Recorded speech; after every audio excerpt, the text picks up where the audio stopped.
ألم تروا أن الله سخر لكم ما في السماوات وما في الأرض وأسبغ عليكم نعمه ظاهرة وباطنة ومن الناس من يجادل في الله بغير علم ولا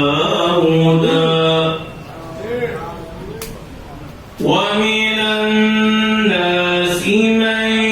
يجادل في الله بغير علم ولا هدى ولا كتاب منير وإذا قيل لهم اتبعوا ما أنزل الله قالوا بل نتبع ما وجدنا عليه آباءنا قالوا بل نتبع ما وجدنا عليه آباءنا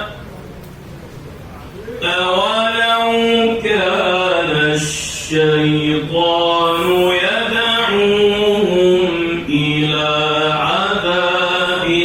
السعير ومن يسلم وجهه إلى الله وهو محسن فقد استمسك بالعروة الوثقى وإلى الله عاقبة الأمور